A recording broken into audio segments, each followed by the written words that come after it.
नमस्कार दोस्तों, मैं देवराज सीनियर टीचर राजस्थान और आपका हमारे चैनल इंग्लिश स्टडी लवर्स में स्वागत है। दोस्तों हाजिर हैं एक नई वीडियो के साथ और इस वीडियो के अंतर्गत हम आज जो आपका पेपर हुआ है एमजीजीएस का, उस पेपर का सॉल्यूशन लेकर आए हैं। बहुत ही सटीक और विश्लेषणात्मक सॉल्यूशन लेकर आए हैं और मैं आश्वासन दिलाना चाहता हूं कि पूरा जो पेपर का जो सॉल्यूशन है वो पूरा ही 100% करेक्ट हो सकता है। मैं हालांकि जो की आएगी वो तो खैर अलग ही आती है, आप जानते हैं, लेकिन फिर भी मैंने पूरी कोशिश की है इनको सही तरीके से सॉल्व करने की।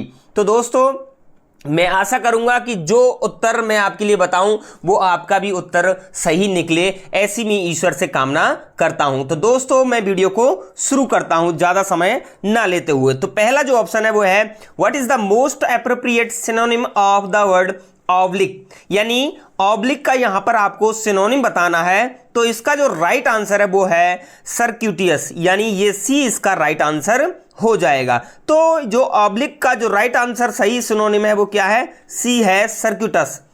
अगले क्वेश्चन की तरफ बढ़ते हैं दोस्तों। What is the most appropriate synonym of the word preaching? Preaching, इस क्वेश्चन में थोड़ा सा आपको कंफ्यूजन हो सकता है, लेकिन इसका जो सही आंसर है वो क्या है? एनंसिएटिंग हो सकता है, ये आपको ध्यान रखना है दोस्तों। तो इसका जो राइट आंसर है वो क्या है? एनंसिएटिंग हो सकता है, ये इसका राइट आंसर है। अगले प्रश्न की तरफ जाते हैं। What is the most appropriate synonym of the word confusion? तो इसका जो राइट आंसर है, बिल्कुल 100% जो राइट आंसर है वो क्या है? डी है, कमोशन। ये आपको ध्यान रखना है, डी इसका राइट आंसर है दोस्तों, डी, यानी कंफ्यूजन का जो राइट आंसर है वो क्या है? कमोशन, डी राइट आंसर है। अगले प्रश्न की तरफ बढ़ते हैं दोस्तों। Select the most appropriate antonyms of the word modest. Modest बहुत ही अच्छा वर्ड है, तो इसका जो राइट आंसर है वो क्या है? कंसीटेड है। क्या है दोस्तों? कंसीटेड है। दोस्तों घबराना मत, यदि कोई प्रश्न गलत भी हो जाता है तो घबराना नहीं है, बिल्कुल ईश्वर है, मौका और भी दे सकता है, तो घबराने की जरूरत नहीं है। तो मोडेस्ट का जो आंसर है वो क्या है? कंसीटेड है। अगली प्रश्न की तरफ बढ़ते हैं दोस्तों। Select the most appropriate antonyms of the world hospitality. Hospitality, तो इसका जो राइट आंसर वो क्या है? रेथफुल है दोस्तों। क्या है? रेथफुल इसका सही आंसर होगा है। तो इसका जो राइट आंसर है वो क्या है? डी है। अगले प्रश्न की तरफ बढ़ते हैं दोस्तों। Select the most appropriate antonym of the word tenacious. Tenacious, तो इसका जो राइट आंसर वो क्या है दोस्तों? यील्डिंग है, डी इसका राइट आंसर हो जाएगा, यील्डिंग इसका राइट आंसर हो जाएगा, ये बिल्कुल सही है। अगले प्रश्न की तरफ बढ़ते हैं दोस्तों।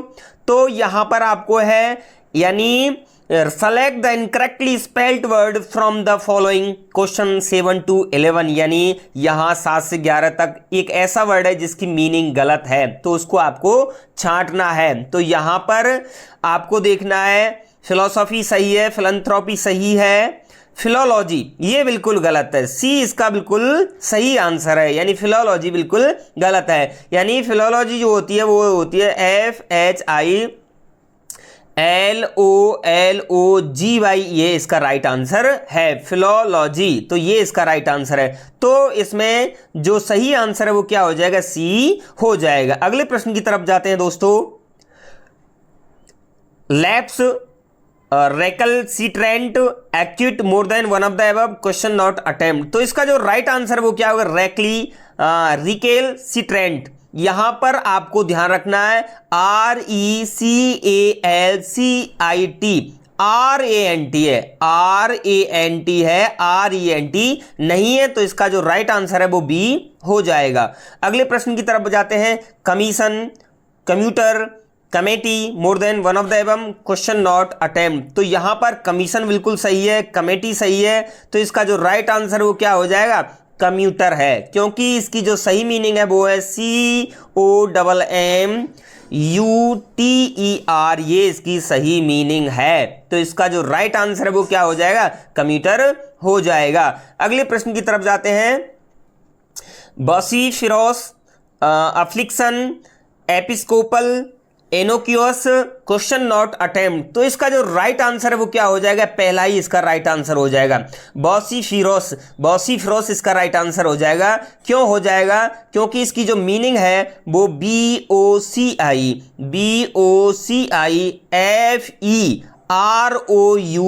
है। तो इसका जो राइट आंसर है FI नहीं है, FE है। तो ये इसका पहला वाला इसका राइट आंसर है।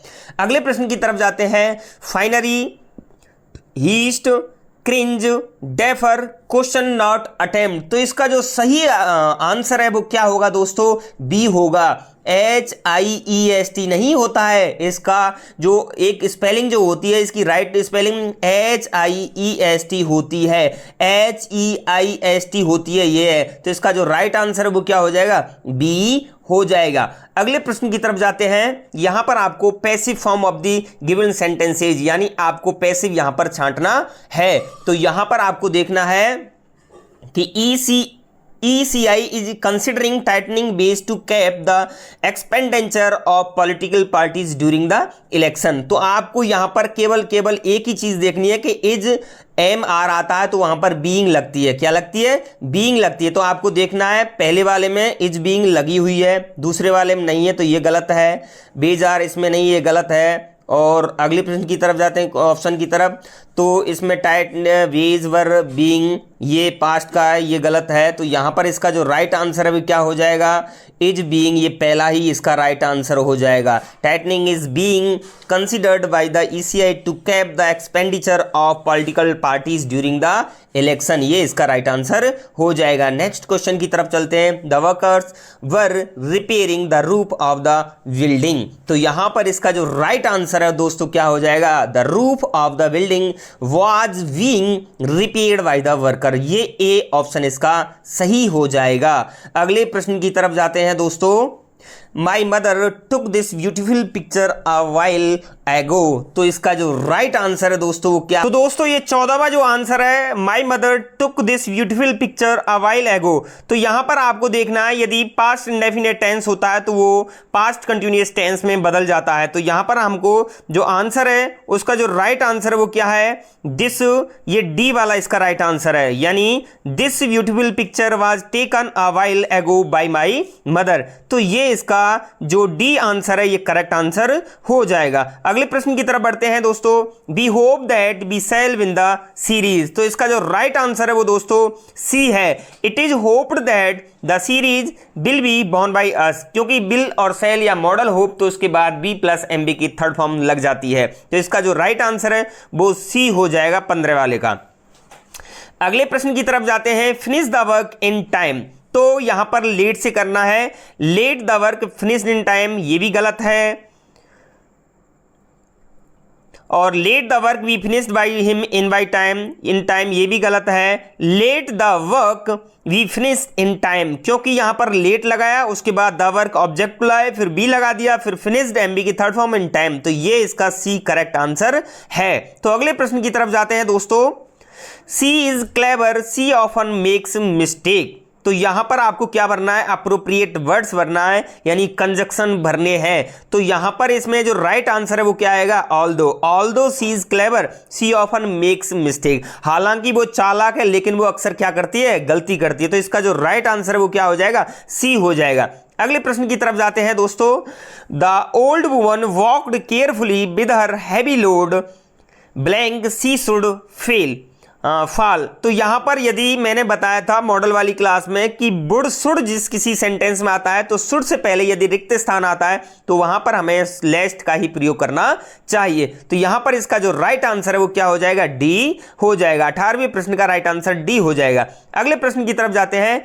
Did she open her lunch box then everyone gathered around her, जिस किसी सेंटेंस में देन का प्रयोग होता है और उससे पहले कंजक्शन भराता है तो वहां पर नो सूनर का प्रयोग होता है। तो इसका जो राइट आंसर है 19वें का ए इसका करेक्ट आंसर है। अगले प्रश्न की तरफ जाते हैं। The wise try to improve themselves blank the fools keep blaming their luck, तो यहां पर आपको देख रखना है इसका जो राइट आंसर वो क्या है, वेयरएज इसका राइट आंसर है। तो अगले प्रश्न की तरफ जाते हैं दोस्तों। You are blessed with everything, you should not complain blank you should be thankful. तो इसका जो राइट आंसर है वो क्या हो जाएगा, इंस्टीड हो जाएगा। तो इसका जो 21वां जो प्रश्न है उसका राइट आंसर इंस्टीड हो जाएगा, बी इसका राइट आंसर है। अगले प्रश्न की तरफ जाते हैं। चूज द करेक्ट आर्टिकल और determiner from the option given below the statement. तो यहां पर आपको आर्टिकल और डिटर्मिनर भरने हैं। तो यहां पर आपको देखना है 22वां जो ऑप्शन है उसमें देखना है there is blank school for deaf in this city. तो यहां पर there is a school for the deaf, ये इसका राइट आंसर हो जाएगा। There is a school for the deaf in this school. दा क्यों आया, क्योंकि डीफ पूरे बहरे लोगों को संबोधित करता है, तो इसलिए यहां पर दा का प्रयोग होता है। आगे प्रश्न की तरफ चलते हैं। Don't make blank noise I must gate blank sleep. तो यहां पर आपको ध्यान रखना है ये नेगेटिव सेंटेंस है तो एनी आ जाएगा, उसके बाद I must get some sleep. तो इसका जो राइट आंसर है वो ए हो जाएगा। अगले प्रश्न की तरफ जाते हैं। English is language of blank people of England. तो इसका जो राइट आंसर है वो क्या है, द और द, यानी बी इसका राइट आंसर हो जाएगा। अगले प्रश्न की तरफ जाते हैं। Call me if you have blank question. तो यहां पर इसका जो राइट आंसर है वो क्या हो जाएगा, ए हो जाएगा, यानी call me if you have a question. यहां पर इसका जो राइट आंसर है वो ए है। अगले प्रश्न की तरफ जाते हैं। Early words catches the worm. तो ये एक इडियम है और यहां पर इडियम से पहले क्या आएगा, द का प्रयोग आएगा। तो द इसका correct answer, the early word catches the worm. अगले प्रश्न की तरफ जाते हैं। Choose the correct relative pronoun from the option given below. यानी आपको यहां पर correct form of the verb भरनी है। तो यहां पर I talk to the girl whose car had broken down in front of the car, क्योंकि गर्ल है और गर्ल का संबंध किससे, कार से, तो हुज का प्रयोग आ जाएगा। अगले प्रश्न की तरफ जाते हैं दोस्तों। Mister Richards blank is a taxi driver lives on the corner. तो यहां पर आपको रिचार्ड नाम है खाली जगह से पहले और उसके बाद एच बी है, यानी एच बी और एम बी होती है तो वहां पर हु का ही प्रयोग होता है। तो इसका राइट आंसर क्या हो जाएगा दोस्तों, बी हो जाएगा। अगले प्रश्न की तरफ चलते हैं। We often visit our aunt in Norwich blank is in East Anglia. दोस्तों ये आपको नॉर्विच व्यक्ति का नाम लग रहा होगा, लेकिन नॉर्विच एक शहर का नाम है, इसलिए यहां पर केवल और केवल बिच का ही प्रयोग होगा। तो इसका राइट आंसर क्या है, डी है। अगले प्रश्न की तरफ जाते हैं। This is the girl blank comes from Spain. तो यहां पर एक लड़की है ब्लैंक से पहले और उसके बाद एम भी है, तो यहां पर हु का ही प्रयोग होगा दोस्तों। अगले प्रश्न की तरफ जाते हैं दोस्तों। The car blank driver is a young man is from Ireland. तो यहां पर आपको कंफ्यूज होने की जरूरत नहीं है, क्योंकि द कार, ठीक है ना, whose driver is a young man is from Ireland, यानी कार संबंध बता रही है, बिच नहीं आएगा, क्योंकि बिच का कोई रिलेटिव प्रोनाउन वो नहीं होता है, पजेसिव फॉर्म नहीं होती है, इसलिए यहां पर क्या आएगा, हुज आएगा। बहुत ही अच्छा एग्जाम्पल यहां पर इसने दिया है प्रश्न बनाने वाले ने, तो यहां पर हुज आएगा। The car whose driver is a young man is from Ireland. अगले प्रश्न की तरफ जाते हैं दोस्तों। Select the most appropriate phrasal verb from the option given below the sentence. तो यहां पर आपको फ्रेजल वर्ब का सही आंसर बताना है। The prisoner blank from his guard. तो इसका जो राइट आंसर है वो क्या हो जाएगा, ब्रोक अवे, यानी वह गार्ड से छूटकर भाग गया, ब्रोक अवे हो गया। अगले प्रश्न की तरफ जाते हैं। The detective suddenly blank a useful clue. जो डिटेक्टिव जो जासूस था उसे अचानक से कौन मिला, ए यूजफुल क्लू, एक साक्ष्य मिला, तो कैम अक्रॉस इसका यूज हो जाएगा। तो यहां पर राइट आंसर क्या है, बी इसका राइट आंसर है। अगले प्रश्न की तरफ जाते हैं। I will blank to my job until May. तो यहां पर इसका जो राइट आंसर है दोस्तों भी क्या है, बी है, होल्ड ऑन, यानी मई तक मैं इस जॉब को करूंगा, होल्ड ऑन रहूंगा, ठीक है ना। तो इसका राइट आंसर क्या है, होल्ड ऑन। अगले प्रश्न की तरफ जाते हैं। Doctor advise me to give up. Give up माने होता है त्यागना, छुड़ाना, तो गिव अप इसका राइट आंसर हो जाएगा, तो बी इसका राइट आंसर है। अगले प्रश्न की तरफ जाते हैं। Never blank upon the marginalised. तो यहां पर इसका जो राइट आंसर वो क्या है, लुक डाउन इसका राइट आंसर हो जाएगा। अगले प्रश्न की तरफ जाते हैं। Choose the correct reported form of the sentences from the options given below. तो यहां पर आपको बताना है कि Nancy said full stop I may leave tomorrow, साधारण वाक्य सेड के स्थान पर सेड ही रहेगा। तो इसका जो राइट आंसर है दोस्तों 37वें का, वो है ए ऑप्शन, यानी नैन्सी सेड दैट सी मे को माइट में बदल दिया, लीव और टुमारो को द नेक्स्ट डे में बदल दिया। तो यहां पर नेक्स्ट डे है तो सही, लेकिन शुड दे रखा है ये गलत है, इन्फॉर्म दे रखा है ये गलत है, और माइट दे रखा है ये गलत है, क्योंकि इसमें नेक्स्ट डे नहीं है, इसलिए इसका पहला आंसर सही है। 37वें का पहला ऑप्शन सही है। अगला प्रश्न देखते हैं। Keshav said Rita is busy right now. तो यहां पर आपको जो सही आंसर करना था वो था B, Keshav inform that Rita was busy then. क्या होगा? Rita was busy then. तो 38वें का जो आंसर था वो बी ऑप्शन करेक्ट है। अगले प्रश्न की तरफ जाते हैं।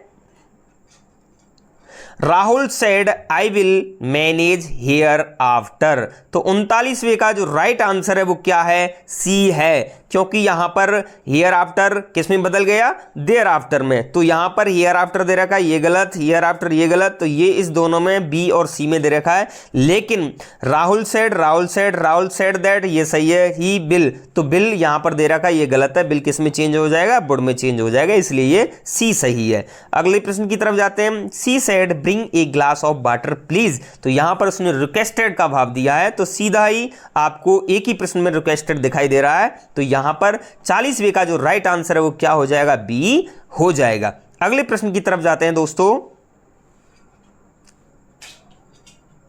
The teacher said the wind is a renewable energy source. तो यहां पर आपको देखना है कि इसका जो राइट आंसर वो क्या है? बी है। क्यों है वो हम बताते हैं।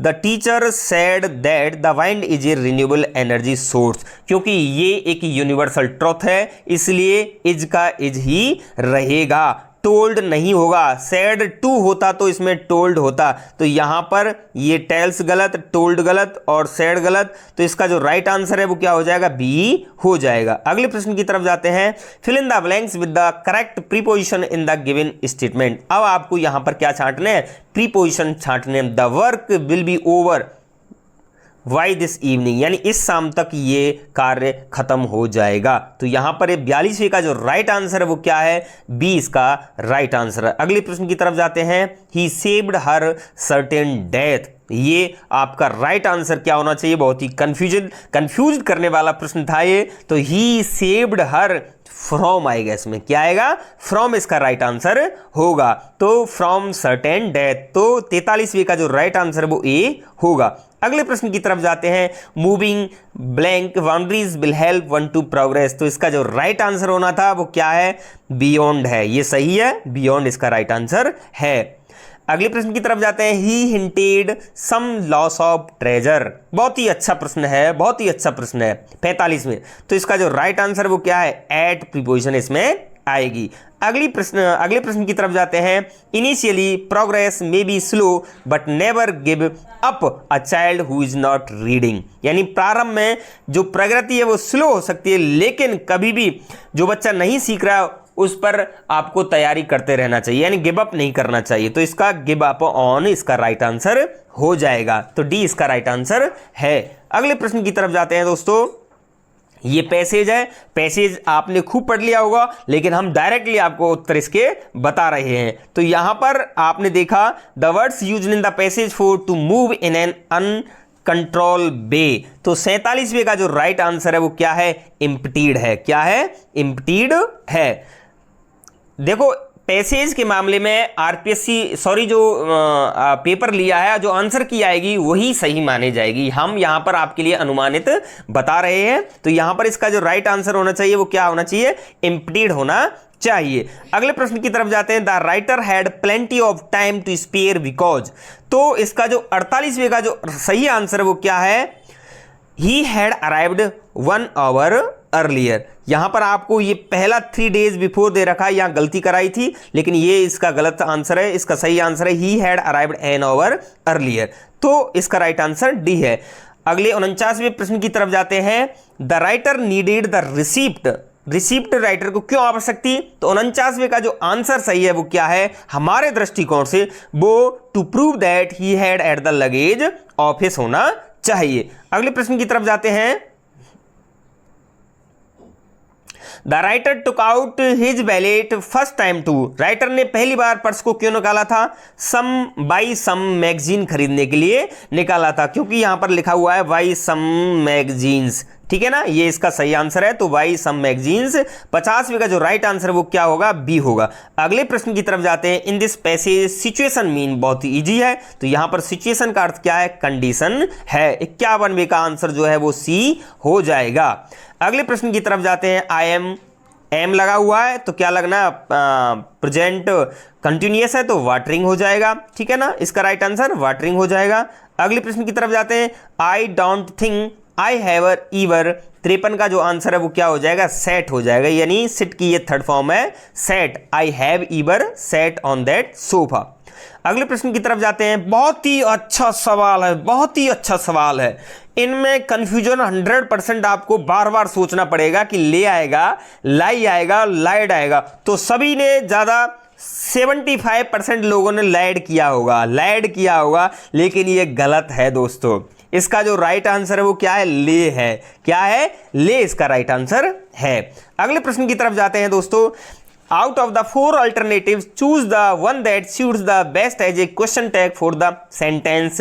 क्वेश्चन नंबर 55 to 59, यानी आपको क्वेश्चन टैग छांटने हैं। तो यहाँ पर she really she attends the class, तो प्रेजेंट टेंस है तो इसमें घबराने की कोई जरूरत नहीं है। तो यहाँ पर इसका जो राइट आंसर है वो क्या होना चाहिए? डज सी होना चाहिए। क्यों होना चाहिए? क्योंकि रियरली यहाँ पर एक नेगेटिव है रियरली वर्ड, इसीलिए यहां पर नेगेटिव होने के कारण इसे पॉजिटिव बना देंगे, डज सी आ जाएगा। अगले प्रश्न की तरफ जाते हैं। एवरीवन स्टूड अप, ये पास्ट डेफिनेट का है, एवरीवन के लिए दे लगाते हैं, पॉजिटिव है तो नेगेटिव बना देंगे, तो यहां पर डिडंट दे आ जाएगा। अगले प्रश्न की तरफ जाते हैं। None of the CCTV cameras are working, तो यहां पर ये क्या है? नन नेगेटिव सेंटेंस है, तो नेगेटिव सेंटेंस है तो यहां पर नन के लिए पॉजिटिव बनाना है। आर हमारे पास है ये, तो आर देश का सब्जेक्ट हो जाएगा, सॉरी आंसर हो जाएगा। तो 57वें का जो राइट आंसर है वो क्या है? सी है। अगले प्रश्न की तरफ जाते हैं। The guest house was not too expensive, तो यहां पर बाज दे रखा है और नॉट नकारात्मक वाक्य है, और गेस्ट दे रखा है द गेस्ट हाउस एक निर्जीव वस्तु है, तो बाज इसका राइट आंसर हो जाएगा। तो 58वें का जो राइट आंसर है वो सी हो जाएगा। अगले प्रश्न की तरफ जाते हैं। He is coming here today, तो यहां पर इज लगा हुआ है, साधारण वाक्य है, तो यहां पर 59वें का जो राइट आंसर वो बी हो जाएगा, एजेंट ही। अगले प्रश्न की तरफ जाते हैं। Each of the following sentences has an underline word, read the sentences carefully and identify which word class the underline word belongs to question number 62 64। तो यहां पर आपको शब्द छांटने हैं कि अंडरलाइन वर्ड क्या है। तो यहां पर बहुत ही आसान सा सवाल दिया इसने, डॉग रेन क्विकली, तो रेन क्या है? यहां पर एक वर्ब है, ये आपको ध्यान रखना है। अगले प्रश्न की तरफ जाते हैं। ही वर्क्स हार्ड, तो यहां पर क्या है? ये एडजेक्टिव है। क्या है? एडजेक्टिव है, ये आपको ध्यान रखना है। तो यहां पर ही वर्क्स हार्ड, तो यहां पर ये एडजेक्टिव है। अगले प्रश्न की तरफ जाते हैं। The cats were sleeping on the sofa, the cats, तो कैट्स क्या है? यहां पर नाउन है, ये सीधा सा आसान सा, तो ये क्या है? कैट्स नाउन है। अगले प्रश्न की तरफ जाते हैं। सी स्पोक लाउडली, तो लाउडली क्या है? एडजेक्टिव नहीं है दोस्तों, क्या है? एडवर्ब है, क्योंकि ये वर्ब को आइडेंटिफाई कर रहा है। लाउडली किसको? स्पोक बोलना, तेज बोलना, तो ये लाउडली किसको? स्पोक को कर रहा है, वर्ब को। जब कोई वर्ब को आइडेंटिफाई करे तो वो क्या होता है? एडवर्ब होता है। अगले प्रश्न की तरफ जाते हैं। John has received an award of the bravest person of the city, तो यहां पर सुपरलेटिव डिग्री है, तो डिग्री है तो ये क्या है? एडजेक्टिव है, तो ये ब्रेवेस्ट जो वर्ड है वो क्या है? एडजेक्टिव है। अगले प्रश्न की तरफ जाते हैं। Identify the type of non finite verb underline in the following sentences, तो यहां पर he tried to warm her before leaving. तो आपको ध्यान रखना टू प्लस वर्ब की फर्स्ट फॉर्म हमेशा ही क्या होती है, इन्फिनेटिव होती है। तो इसका जो राइट आंसर है वो ए हो जाएगा। अगले प्रश्न की तरफ जाते हैं। Select the sentence with appropriate use of adverb of manner, यानी ऐसा एडवर्ब जो मैनर का काम करता है, तरीका बताता है। तो यहां पर he does his work regularly, ये नहीं है, ये टाइम शो कर रहा है। He has just done his work, ये भी नहीं है। He does his work carefully, तो केयरफुली क्या है, मैनर है। तो यहां पर 66वें का जो राइट आंसर वो सी हो जाएगा।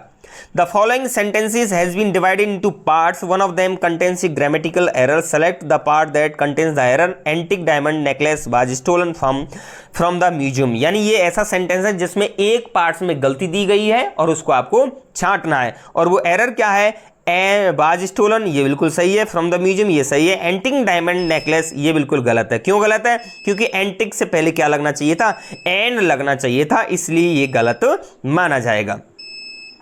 अगले प्रश्न की तरफ जाते हैं। Which of the following is not a verb, verb कौन सी नहीं। बहुत ही अच्छा प्रश्न दिया, बहुत ही घुमा फिरा के ये प्रश्न दिया है। तो यहां पर आपको ध्यान रखना है कन्वे एक वर्ब के रूप में यूज होती है, और पर्पज एक नाउन के तौर पर यूज होता है, और रिगार्ड भी एक वर्ब के तौर पर यूज होती है। लेकिन जो पर्पज है वो एक वर्ब नहीं हो सकती है।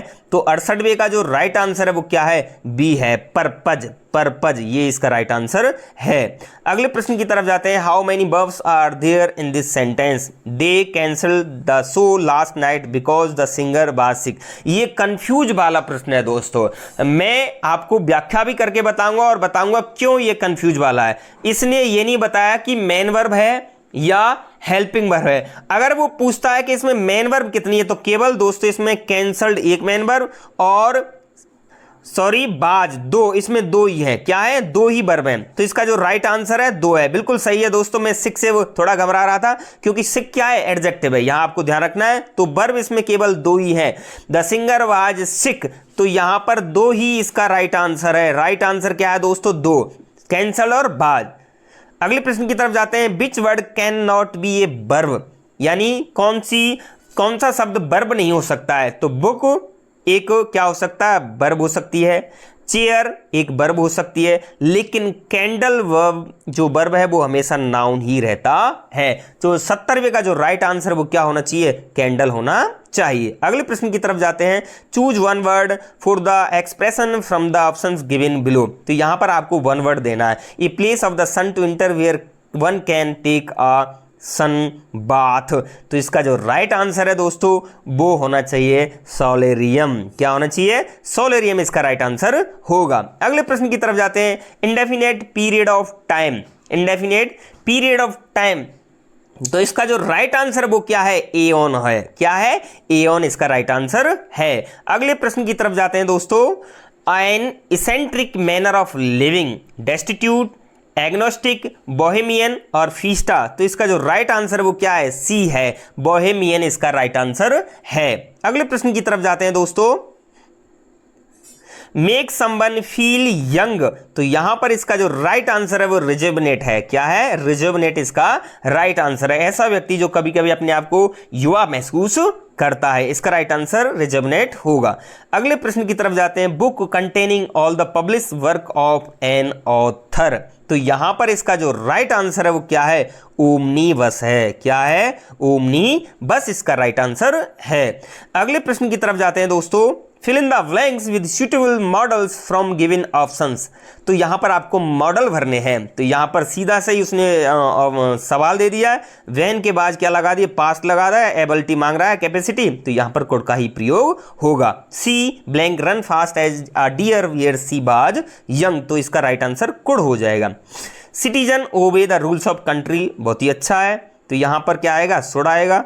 क्योंकि आएगा, क्योंकि मॉरल ऑब्लिगेशन ड्यूटी होती है, इसलिए शुड का यूज होता है। अगले प्रश्न की तरफ जाते हैं। Whose is this bag, I don't know but it blank belong to युता। तो यहां पर 78वां जो क्वेश्चन है उसका जो राइट आंसर है, पॉसिबिलिटी दी है, तो पॉसिबिलिटी के लिए हमें किसका यूज करना पड़ता है, मे का यूज हम करते हैं। तो यहां पर मे का यूज होगा। If you continue to practise so hard you blank be able to beat me before too long. बहुत ही अच्छा क्वेश्चन है, लेकिन इसका जो राइट आंसर है वो क्या होगा? बिल होगा। क्या होगा? बिल इसका राइट आंसर होगा, क्योंकि इफ वाले कंडीशन में हमेशा बिल का यूज होता है। अगले प्रश्न की तरफ जाते हैं। What do you want to do well be blank have a picnic but it looks like rain. तो दोस्तों ये प्रश्न थोड़ा सा अलग है, ये प्रश्न थोड़ा सा अलग है, और मेरे दृष्टिकोण से तो इसमें क्या आएगा? शुड आना चाहिए। क्या आना चाहिए? शुड। अब जो आंसर की आएगी उसमें कुछ भी ये तो आएंगे ही नहीं, कुड और वुड, लेकिन कैन और शुड में होगा। लेकिन मेरे अनुसार इसमें क्या आना चाहिए? शुड आना चाहिए। तो कैन, अब इन दोनों में असमंजस्य की स्थिति है, लेकिन मैं तो हमेशा अपना पक्ष इसमें किसका रख रहा हूं? शुड का रख रहा हूं। शुड होना चाहिए। अगले प्रश्न की तरफ देखते हैं। अब यहां पर आपको एमजीजीएस की जो स्कीम्स थी उससे रिलेटेड क्वेश्चंस यहां पर पूछे जाएंगे, पूछे गए हैं, उनको आपको बताना है। तो यहां पर आपको which of the nodal agency of Rajasthan विद्यार्थी सुरक्षा दुर्घटना बीमा योजना, यानी दुर्घटना बीमा योजना जो विद्यार्थी सुरक्षा के लिए है, उसमें राजस्थान की कौन सी नोडल एजेंसी काम करती है? तो इसका जो राइट आंसर वो क्या है? State insurance and provident fund department इसकी नोडल एजेंसी है। तो इसका राइट आंसर पहला हो जाएगा। दूसरे प्रश्न की तरफ जाते हैं। The benefit of the Mukhyamantri Rajshri Yojana will be available to all those girls of the state who were born after. तो यहां इसका जो राइट आंसर है जून 2016 इसका राइट आंसर हो जाएगा। बी इसका राइट आंसर है। उसके बाद देखते हैं which of the following is wrong. तो यहां पर आपको गलत देखना है। एमजीजीएस महात्मा गांधी स्कूल ये बिल्कुल सही है। OOSC out of school children ये भी सही है। CWS children with special need ये भी सही है, लेकिन इसका जो राइट आंसर है वो क्या है? डी है। गलत क्या है? स्ट्रेंथिंग टीचर है, वो स्ट्रांग नहीं है, तो इसका जो राइट आंसर है वो डी हो जाएगा। अगले प्रश्न की तरफ जाते हैं दोस्तों। एलिजिबिलिटी फॉर पालनहार स्कीम इज 4। तो यहां पर आपको देखना है ऑर्फन चिल्ड्रन ये सही है, children of AIDS suffering parents ये भी सही है, children of leprosy suffering parents ये भी सही है। तो यहां पर इसके सारे ही ऑप्शन सही हैं, यानी डी इसका राइट आंसर है। All of the above correct. Star project is funded by, ये बहुत ही अच्छा सवाल दिया है, ये वर्ल्ड बैंक के द्वारा हम फंडेड किया जाता है। इसका आंसर ए है। अगला क्वेश्चन है student of which class is selected for inspired award. बहुत ही अच्छा प्रश्न है, तो इसका जो राइट आंसर होना चाहिए वो क्या होना चाहिए? बी होना चाहिए। क्लास 6 से 10 तक के बच्चों के लिए। Which activity is not correctly related to the day of शिक्षा शपथ। बहुत ही प्रश्न बहुत ही गहराई से, सारे यूट्यूब चैनल फेल हो गए होंगे, लेकिन ये किसी ने नहीं बताया होगा। शिक्षा सप्ताह ना हमने भी बताया था, हम क्यों अपनी बड़ाई करें सर। तो यहां पर इसका जो राइट आंसर है वो क्या है दोस्तों? 87 का जो राइट आंसर है वो डी है, क्योंकि यहां पर थर्सडे के दिन स्कूल न्यूट्रिशन डे नहीं मनाया जाता है, मंडे के दिन TLM डे मनाया जाता है, ट्यूसडे के दिन FLN डे, वेडनेसडे के दिन स्पोर्ट डे, लेकिन इसका जो राइट आंसर है वो डी है। अगला प्रश्न की तरफ जाते हैं दोस्तों। Avani Lekhara is the brand ambassador of which campaign. Avani Lekhara को किस कैंपेन का एम्बेसडर बनाया गया था? तो सही है, बेटी बचाओ बेटी पढ़ाओ प्रोग्राम, ये बिल्कुल सही है। अगले प्रश्न की तरफ जाते हैं। When the child rights club CRC meeting held in Rajasthan, यानी CRC जो क्लब है उसकी मीटिंग स्कूलों में कब आयोजित की जाती है? तो बहुत ही गहराई से उसने क्वेश्चन पूछा है, लेकिन इसका राइट आंसर है every second and fourth Saturday of month. महीने के दूसरे और चौथे शनिवार को ये CRC का क्लब आयोजित किया जाता है। तो अगले क्वेश्चन की तरफ जाते हैं। Which of the following is the correct name of youth club house. ये बहुत ही अच्छा प्रश्न है। यूथ क्लब हाउस का पूरा नाम क्या है? तो इसका जो राइट आंसर है दोस्तों वो बी हो जाएगा। अर्थ, वाटर, एयर, स्काई और फायर। अगले प्रश्न की तरफ जाते हैं दोस्तों।